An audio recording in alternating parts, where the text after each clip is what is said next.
Monsieur le Président, cher Olivier Guérin, Mesdames, Messieurs, chers tous, je suis très heureux de m'exprimer devant vous à l'occasion de votre congrès annuel. Ce congrès a lieu évidemment dans un format inédit parce que la période est inédite, mais nous avons beau être à distance, nous sommes ensemble et c'est bien là l'essentiel. Si je tenais à tout prix à être parmi vous, c'est parce que vous êtes au cœur de la crise que nous traversons et nous savons que cette crise touche particulièrement les personnes âgées. Quel que soit votre lieu d'exercice, quelle que soit votre spécialité exacte, vous êtes en première ligne pour soigner ceux qui souffrent le plus cruellement de cette situation de pandémie. Il vous a fallu puiser dans votre expérience, dans vos connaissances, pour apprendre à soigner cette nouvelle maladie dans le contexte de crise que nous connaissons. Je sais à quel point votre activité a été intense. D'ailleurs, elle continue de l'être. Pour rassembler, pour actualiser les connaissances sur la maladie, les traitements, la façon d'accompagner les personnes âgées dans leurs spécificités, mais aussi pour diffuser les recommandations utiles le plus largement possible. Il vous a fallu aussi trouver de nouveaux modes d'exercice, de nouvelles organisations. Je pense en particulier à tous ceux qui, parmi vous, ont participé à la mise en place des dispositifs d'appui spécialisés comme les astreintes gériatriques territoriales pour soutenir notamment les EHPAD qui sont si durement touchés et vos confrères médecins coordonnateurs. Je pense aussi au travail que vous avez fait et que vous faites en lien avec les SAMU, avec les équipes spécialisées en soins palliatifs ainsi qu'avec les acteurs de la crise dans vos territoires. Dans tout cela, vous avez apporté le regard particulier qui est le vôtre sur la personne âgée, avec votre connaissance pluridisciplinaire du sujet, qui associe à la fois le regard médical, mais aussi toutes les disciplines qui s'intéressent au vieillissement, biologie, psychologie, sociologie. Vous abordez cette crise avec un regard global sur la personne âgée, protégée mais pas isolée, en faisant tout pour maintenir les liens affectifs de la personne, c'est l'approche que nous avons en commun. Il y a la situation épidémique, d'une grande brutalité, mais il y a aussi un discours porté sur la protection de nos aînés qui n'est pas moins brutal. Je lutterai autant qu'il le faudra contre cette idée assez abjecte, au fond, selon laquelle, somme toute, les principales victimes de la maladie auraient déjà bien vécu, qu'il ne faudrait pas tout faire pour les protéger. Je l'entends souvent, et j'imagine que vous aussi. C'est une mauvaise conception du contrat social que celle qui établit qu'au-delà d'un certain âge, la santé d'un citoyen serait tout d'un coup devenue d'une importance plus faible. Je ne sais pas si c'est du cynisme, si c'est de l'égoïsme, si c'est de la lassitude, au fond. Mais ça me laisse très perplexe. Parce que si le grand âge a un privilège, c'est bien celui d'être un horizon possible et même souhaitable pour chacun. Et je vous le dis comme ministre des Solidarités et de la Santé, comme médecin, comme citoyen, comme père de famille, comme fils de personnes ayant atteint un certain âge.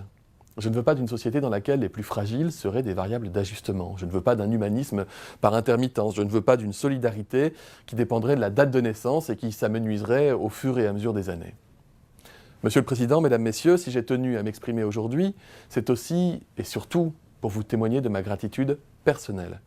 Tout au long de cette crise, vous avez été un soutien, un appui constant à la définition de notre action publique. Je vous dis merci du fond du cœur, merci pour ça.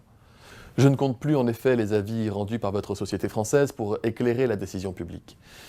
Par l'intermédiaire de votre président, que je salue chaleureusement, j'ai pu mesurer à de très nombreuses reprises l'intensité et l'efficacité de votre engagement. Et aussi, je dirais, le sérieux avec lequel vous avez pris les choses. Dans une période parfois trouble, où les expressions des uns et des autres, y compris au sein de notre famille médicale, ont pu, loin de panser les plaies et de créer de la cohésion, créer du dissensus. L'un après l'autre, nous nous attachons à relever les défis que soulève cette crise. La vaccination, c'est notre prochain défi. Et là encore, nous travaillons ensemble et nous conjuguons nos forces pour être au rendez-vous. À toutes et tous, un grand merci pour votre mobilisation extraordinaire, hier, aujourd'hui, demain. Je vous souhaite un congrès annuel riche d'enseignements et de partages utiles.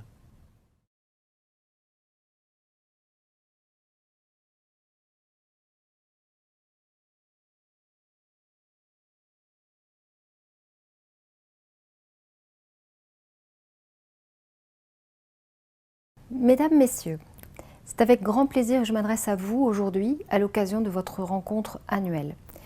Je sais que vous êtes nombreux à être réunis aujourd'hui, même de façon virtuelle, pour représenter les 1300 membres titulaires et plus de 400 membres associés de la Société française de gériatrie et de gérontologie. Vous êtes réunis dans un but commun, celui de mieux connaître la personne âgée et le phénomène du vieillissement ou de la longévité. Mais vous êtes enfin réunis dans la diversité de vos profils, car la richesse de votre regard vient aussi du croisement des approches. Vous êtes bien sûr des praticiens de la médecine de ville, à l'hôpital ou en établissement, mais aussi de toutes les autres disciplines qui s'intéressent à la personne âgée, y compris des sciences humaines. En un mot, vous abordez la personne âgée dans sa globalité, en tenant compte de l'ensemble de ses besoins et en cherchant à préserver dans toutes les situations sa dignité et ses marges d'autonomie. Je crois que sur cette ambition de fond, nous sommes, vous et moi, très profondément en phase. Il n'y a qu'à voir la diversité des contributions apportées par la SFGG au pouvoir public au fil des années. Vous avez nourri le plan soins palliatifs, les plans portant sur les maladies chroniques ou les maladies neurodégénératives, mais aussi les démarches nationales de prévention de la perte d'autonomie et d'amélioration de l'attractivité des métiers du grand âge. Bien entendu, je n'oublie pas votre contribution décisive à la gestion de la crise sanitaire dans votre action quotidienne auprès de nos aînés, mais aussi en appui des pouvoirs publics.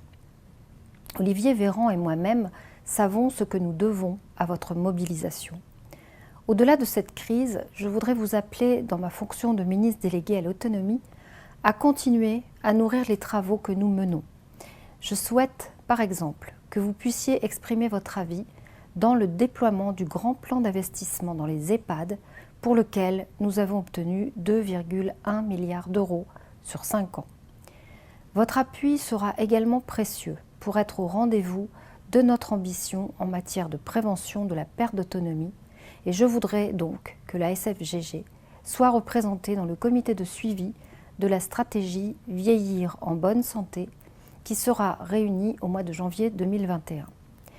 Ce sera l'occasion de faire le point sur sa mise en œuvre 1 an après la présentation de la stratégie et de tirer les enseignements qui doivent l'être de la crise en cours.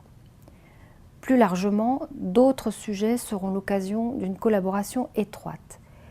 Je pense à la réflexion qui sera menée dans le cadre de la préparation du projet de loi sur le grand âge et l'autonomie, sur le modèle même de l'EHPAD, sur les frontières qui le séparent de l'unité de soins de longue durée et sur la façon de mettre en œuvre un véritable virage domiciliaire. Bref, je vois pour nous de multiples perspectives de coopération. Mesdames et messieurs, c'est peu dire que le sujet qui vous réunit aujourd'hui est un sujet d'avenir. Aussi bien la crise actuelle que les perspectives démographiques nous interrogent fortement sur la place que nous réservons à la personne âgée et à l'expression de ses désirs et de sa volonté. Elles nous interrogent sur l'organisation que nous devons adopter dès maintenant pour répondre à l'urgence et pour anticiper la transformation qui advient. Je vous souhaite à toutes et tous un excellent congrès.